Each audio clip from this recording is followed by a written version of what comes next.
In this video, I revisited Cuphead and it was a lot of fun.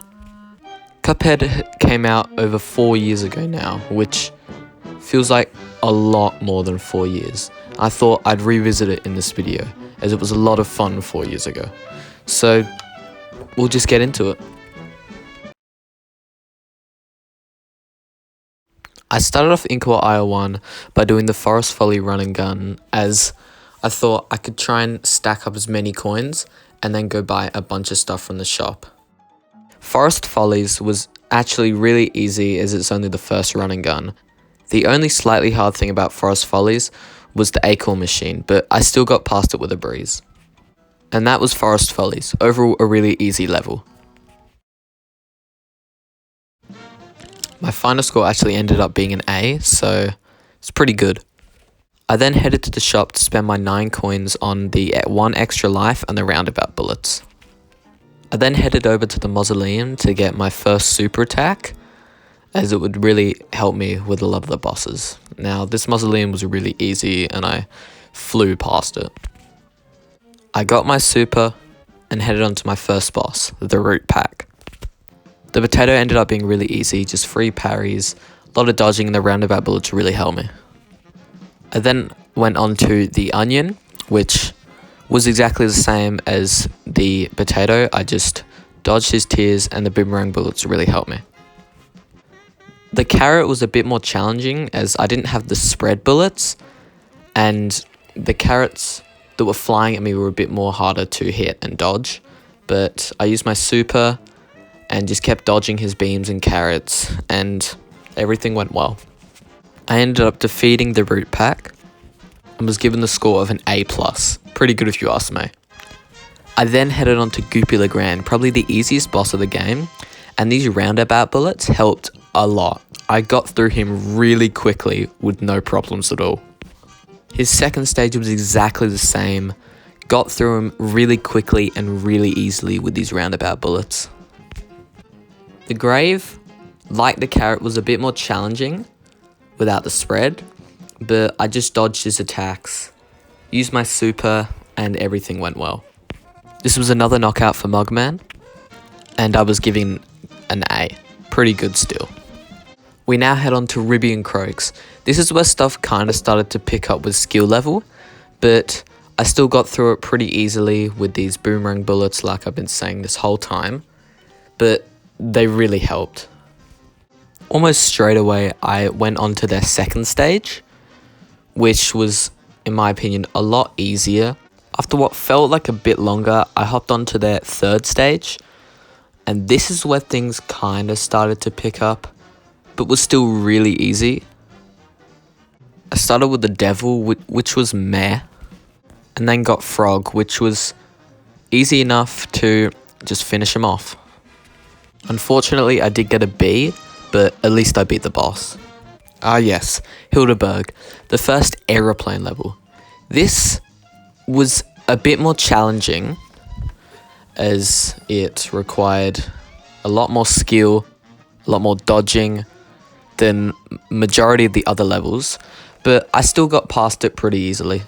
After quite an intense fight, I managed to get onto a final stage where she for some reason turned into a moon.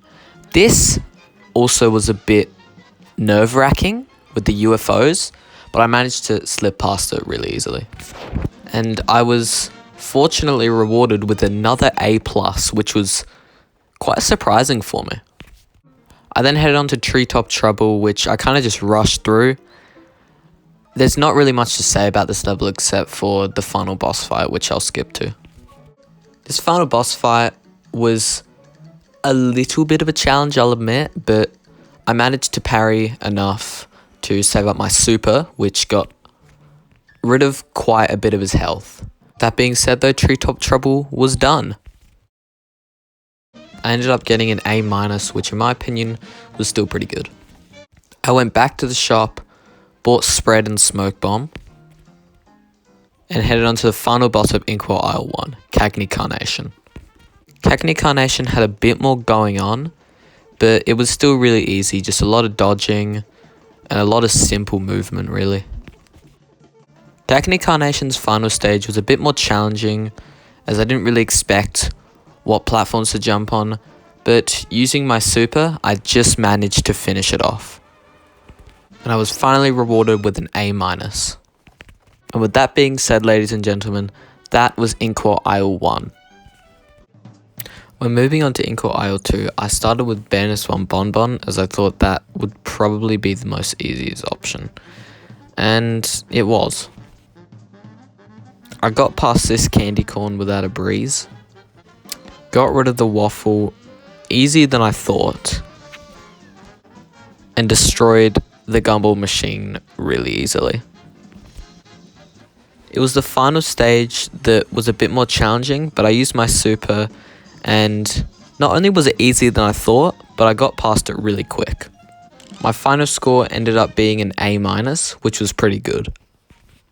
I decided to go straight on to Funfair Fever, as I thought I might need some more coins pretty soon for later bosses.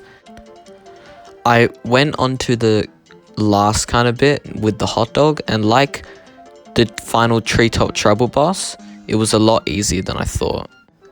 And that was Funfair Fever. This did actually take me a couple attempts, and my final grade was a B, but it's fine. After buying the lobber with the coins I got from Funfair Fever, I decided to go on to the second mausoleum, as I needed the invincibility for future bosses. I unlocked my new super and headed on to the next boss, Beppy the Clown. Beppy the Clown was a bit harder than I thought, but his first stage was quite repetitive and was quite easy to do. His second stage had the train coming with more projectiles coming at me, but it was really just dodging and precise timing, which wasn't much of a challenge, so I got past it pretty easily. His third stage was also pretty easy with the train coming and some more projectiles coming at me. It was definitely harder than the second stage, but I still got past it pretty easily. His final stage, which was easily the hardest stage of the whole fight, the train was coming much faster, took a bit of damage from that, and the little penguins throwing baseballs were just annoying. So luckily I'd saved up my super. I used that to kill off some of the penguins too, but at this point it didn't go very well. But I ended up knocking him out. My final score wasn't the best, only a B, but I'll take it. Jimmy the Great wasn't that hard because I got the new bombing bullets, which did a lot more damage and made it a lot more efficient. And his first stage isn't that hard anyway. His second stage was very easy considering I found a pretty good strategy using the bomb bullets to just one-shot the little faces. It made it a whole lot easier. Jimmy the Great's third stage was really quick and easy because I'd saved up my super. And this stage is really quick and easy overall though, and probably one of my favorite stages from him. It's a lot of fun. This guy was annoying, took many attempts, died on him a couple times, so don't really like him, but I got through him pretty easily this time, luckily. Then I moved on to his final stage. One of the most annoying apart from the previous one. A lot more dodging, but it was better than I thought. Better than I expected. I was expecting it to be a lot of trouble, but it really wasn't. Surprisingly, I actually got an A+ for this, which I have no idea how I did it. Next was Wally Wobbles. This was a challenge. Usually, I don't find him that hard, but for some reason, I died a bit, and it was a lot more challenging than I thought. His second stage was quite easy. Easier than it looks, definitely. It was just a lot of dodging, a lot of concentration needed. Quite like the marionette from Jimmy the Great, I completely despise of this baby bird. It was hard, but easier than I thought. I then headed on to the final stage, which was quite annoying, but I managed to get through it faster than I thought, considering I'd saved up my super, and it was a bit of a challenge. Surprisingly again, I got another A+. I don't know. Funhouse Frazzle can be quite difficult if you're not good at coping with a lot of flying objects coming at you at the same time, and just a lot of dodging in general. Luckily for me though, this wasn't the case, and I managed to complete this first try, which shocked me. These stars were quite annoying with all the rockets at the same time, but I managed to get past it with only 1 damage taken. I then made my way to the final wall where I just saved up my super, and luckily just finished it off before the weird tongue could get me, considering I was only on 1 HP, and that's Funhouse Frazzle done. Unfortunately, I also got a B on this, but it's fine. Grim Matchstick. Why does this boss exist? It is annoyingly hard for only the second aisle, and it took me quite long. His first stage wasn't that hard, just dodging some fireballs and his tail coming at me. Wasn't that hard overall. His second stage wasn't that much of a challenge too. Personally, I used to find this stage really hard, but with the lobber, it makes it really easy. The third stage though, don't even get me started on this. This stage can die in a fire. This is the worst stage of the boss fight, and it is insanely hard and annoying. It took me a lot longer than you think to finally complete this, but luckily I ended up completing it, so it's all good. Luckily though, I got my 100% earned A-, which in my opinion is a pretty good score. And that does it for Inkwell Isle 2. Now we'll be heading on to Inkwell Isle 3. Now, because iMovie doesn't let you upload videos over 15 minutes long to YouTube, I'm just going to speed through everything. I ended up killing Captain Bonybeard with my super. I killed Runa Honeybottoms after what felt like forever. I beat the Rugged Rudged Run and Gun. I beat Wormer Worman in no time. I beat Sally's stage play much easier than I thought. I beat the world's worst Cuphead boss, Dr. Carl's Robot. I beat Phantom Express. And finally, King Dice. Now, on to the devil. Okay, so we're at the devil. The devil's first stage was not that hard at all. Just trying to remain 5 HP throughout the whole thing for future stages.